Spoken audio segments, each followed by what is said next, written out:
So now your turn. All right.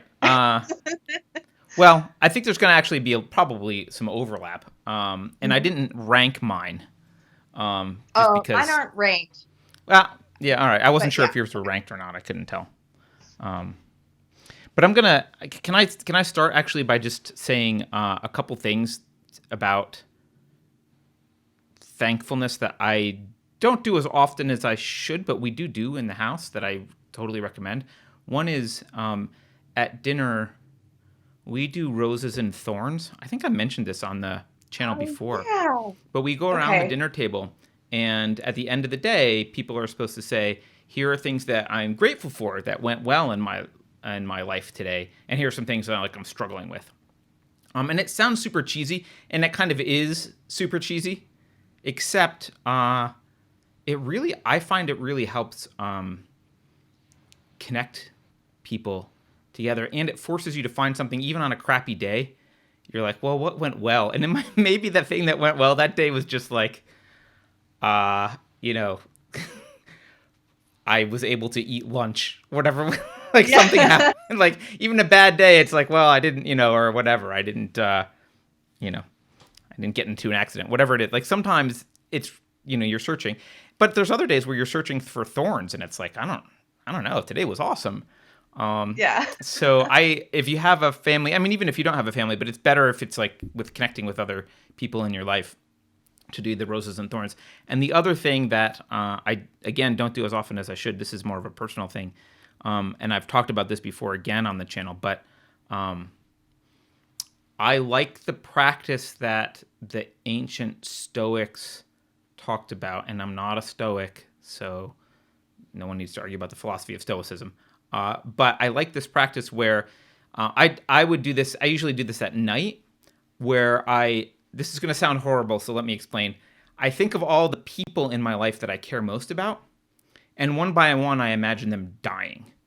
Um, and not in like a like what you do is you imagine when you imagine your child or your spouse dying, um, it suddenly makes real all of the value that they bring to you and how much you love them and how important they are to you, and it spurs you to um, really appreciate them more and not to take them for granted, because it's this realization that actually anything could be taken away from you at any moment, right? Including your own life.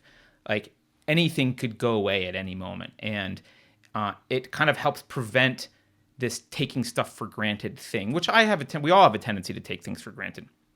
So I kind of like that practice. And it's not, I mean, people are like, well, we got dark fast and it's horrible. Like, it's not horrible. It's It's not a not dark dark. thing. It's not like you don't lay in bed and like cry about it. You just imagine like, wow, if this person were gone, you don't imagine the mode of death or anything horrible. You just imagine like, oh, if this person were gone, how would my life be affected? And be like, oh my God, this would be horrible. It would be horrible. And then you quickly turn it into this appreciative exercise of like, these are all the things that I love about this person in my life and I cherish, and why this person's so important.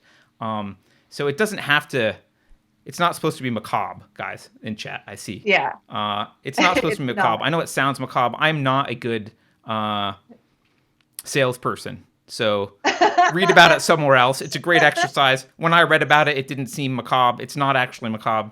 I know what you I would mean. market sushi as cold dead raw fish, and everyone would be like, "Ew, gross!" But like that's the Yeah. exercise in general. Um, I get it. I totally get it. so yeah, all right. So I started to do my thankfulness list, and I'll go over some of them here.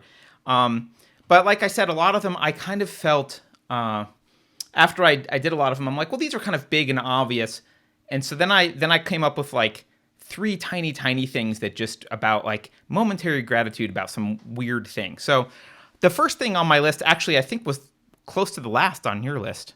I'm not sure. Oh, the country.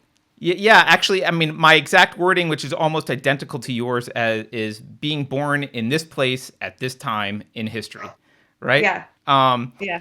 And the reason I'm thankful for that, and it's important to me to remember, is I do complain a lot. Like I have, people who watch the channel know that I'm more of the pessimist or the quote realist on the channel. Like I'm concerned about the future of America. I'm concerned about actually the Enlightenment values surviving. I'm trying to fight this battle. All of that said, this is the best time ever to be alive ever. And this is the best place to ever have been alive ever. Right? Like even Obama agrees. He said a quote almost exactly like that. Yeah, I mean, look, you could say, well, I wish that I was born in a time with more freedom. Okay, and wooden teeth? Like, I don't know. Like, I mean, there's been times with a little bit more freedom, but life sucked. Wooden like, I don't know. Like, we are in and outdoor toilets. Right. My dad grew up, he had to use an outhouse when he was growing up. Right. Not that long ago. Like indoor plumbing is new. So I just think, we have, first of all, even though I do think the US is on the decline, we still have a tremendous amount of political freedom that is unparalleled to the political freedom that other people have experienced, most other people have experienced throughout most of history. It doesn't mean we shouldn't shoot for the ideal. It doesn't mean that we shouldn't want individual rights respected and want the freedom that is proper and morally deserved. However, we can appreciate the fact that we're not, we don't live in North Korea. Yeah. We don't live in England in 1420 or whatever. Like, we don't live in these places where you really had very, very little freedom compared to what you have today.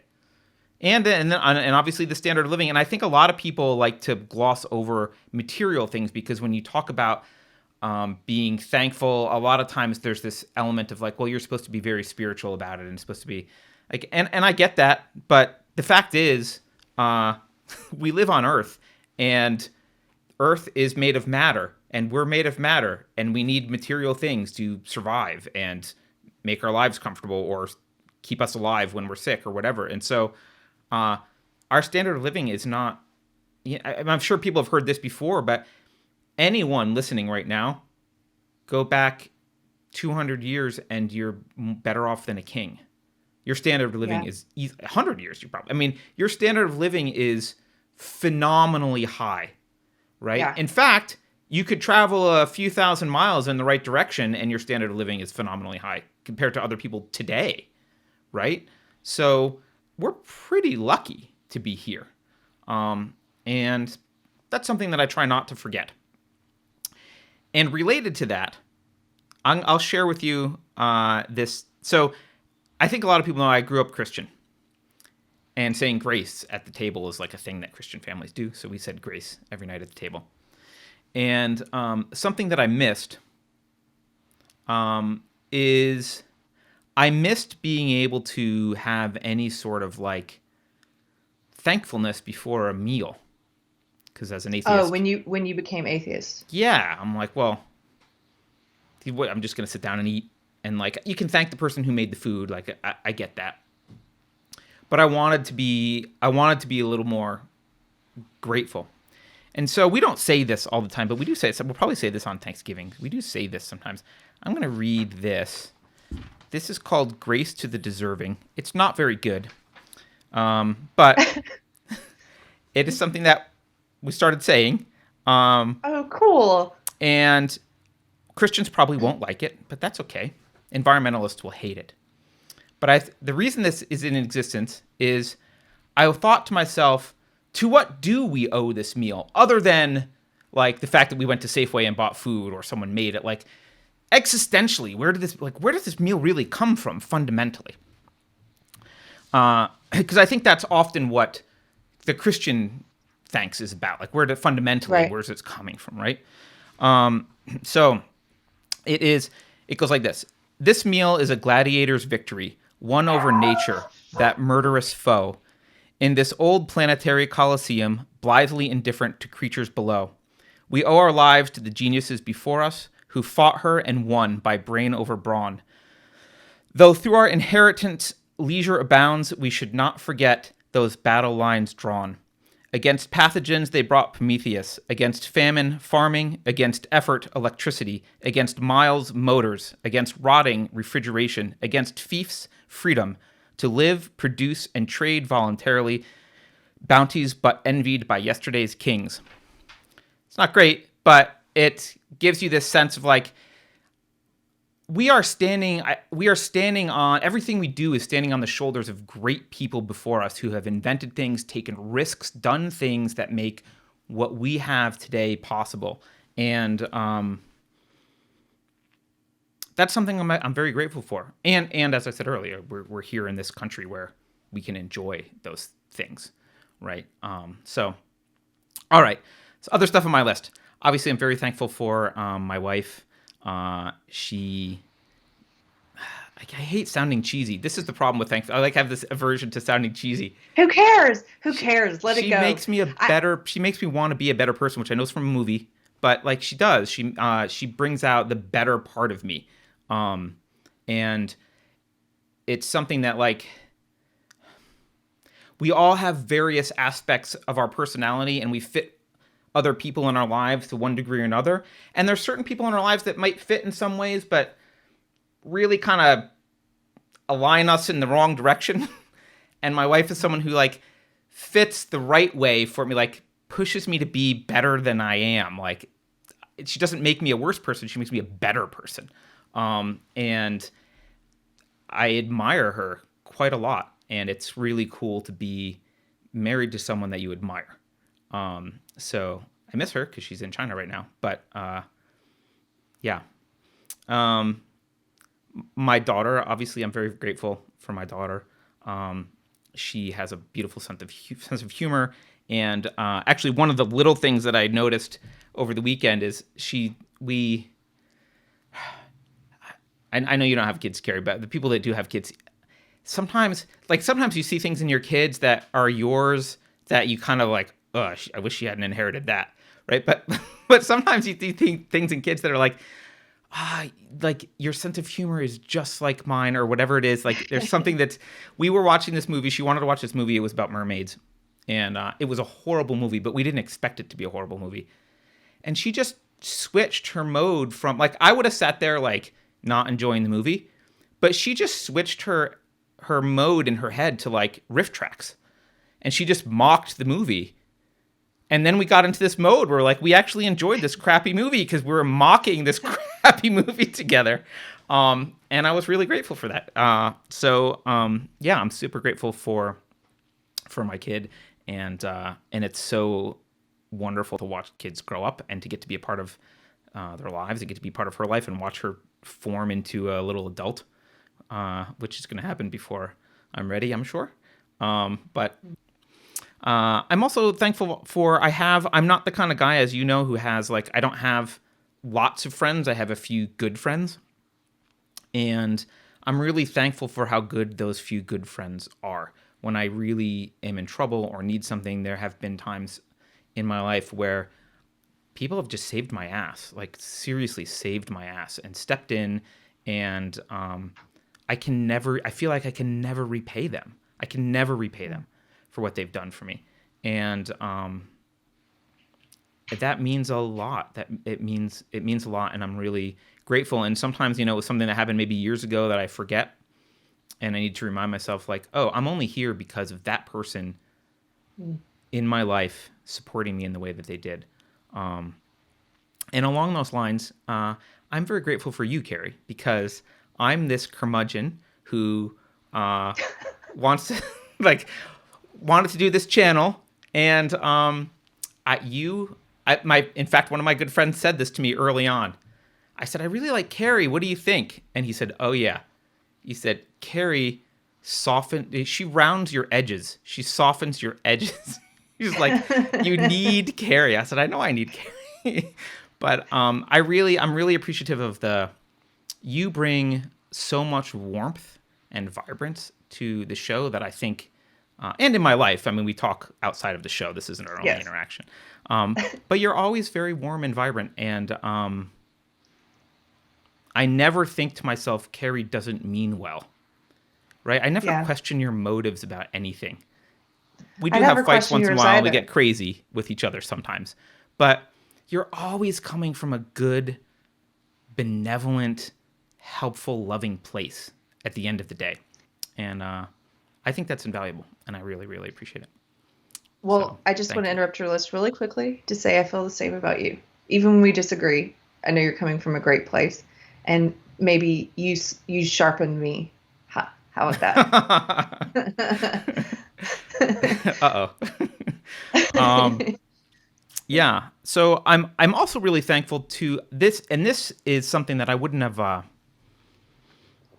I'm actually not used to this. The other day, I asked for someone, and I know I owe replies to people. I asked for coders to help with something, and I didn't expect to get any replies. I'm not used to like a community that's so supportive and so awesome that like I get a bunch of emails when I ask for something, and we have several people, you know who you are, helping for free doing stuff. Or close to free in some cases, but like free and close to free, doing a lot of work for us.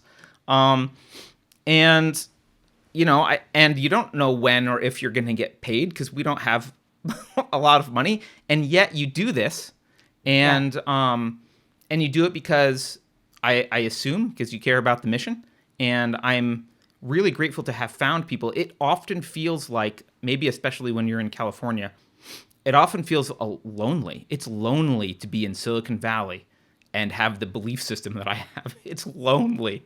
It's like most of my friends have left. They've moved out of the Bay Area, so I don't even have many friends here anymore because they are smarter.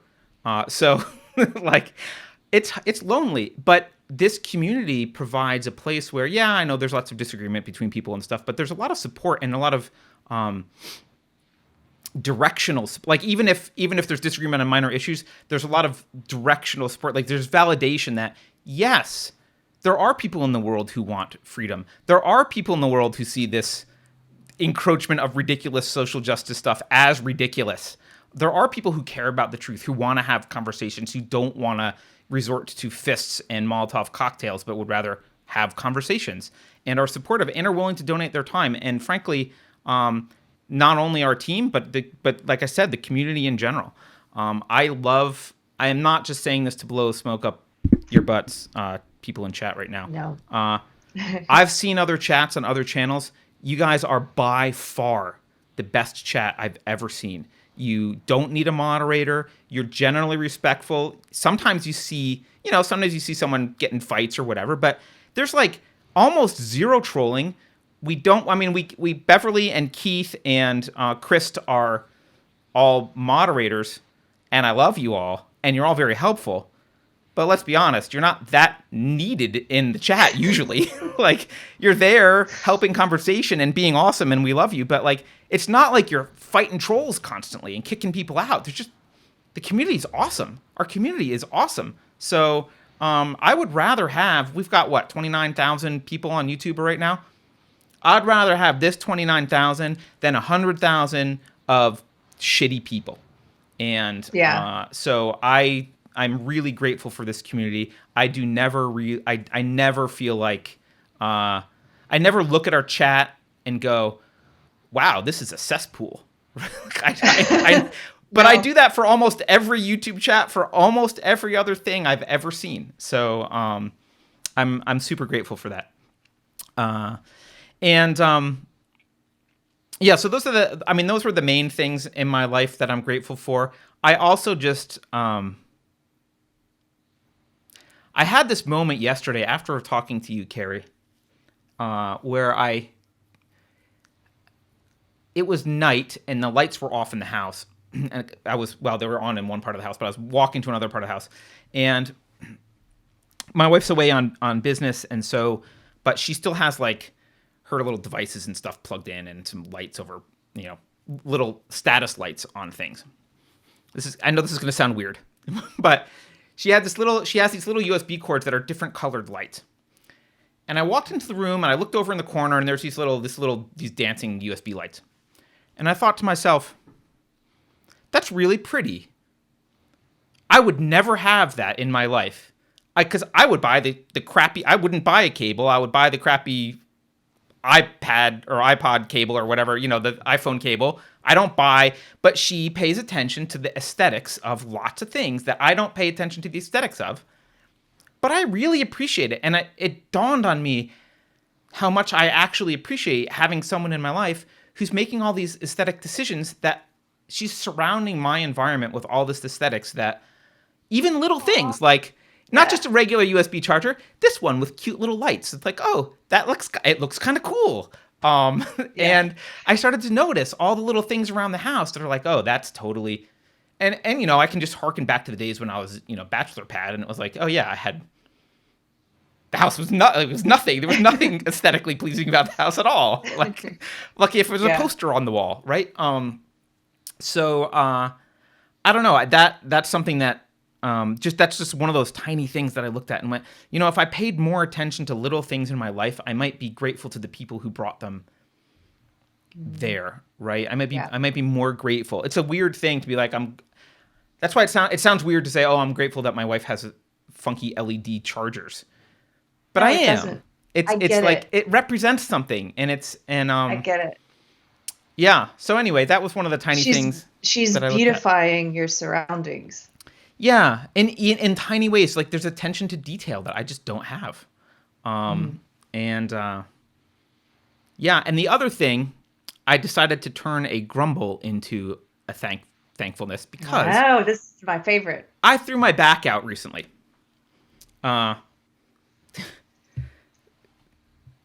In a way that should be cool, but I wish it was a cool way. It wasn't working out. It wasn't doing anything cool. I literally just lunged for the cat, trying to get her to not get into the other room, and that's what threw my back out. So it's always dumb things. But I threw my back out, and I was in a lot of pain. Like, I was on my back for 2 days. Like I couldn't get up. It was a lot. I might have a bad back. And I want to grumble about that. I want to be like, goddamn universe in my bad back, because it's like genetic, and there's like stuff that I can't do about it. Even if I try and take care of it, it's always on the edge. But then I looked on the kitchen counter, and I saw this giant bottle of ibuprofen that I've been taking that makes it feel better. And I thought to myself, what if I lived at a time when ibuprofen didn't exist? I would be dead. Yeah. Like, I'm pretty sure I would be dead. I would never be able to move anywhere. I would be lying on my back until wolves came and ate me, and that would be the end of my life. I would have died at 25, and that would have been the end of my life.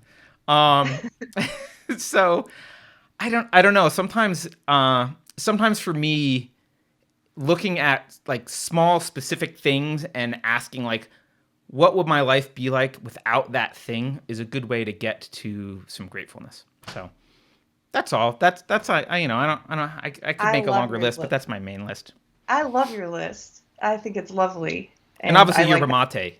Everyone has to be thankful for yerba mate. Yeah. All the little things. I love it.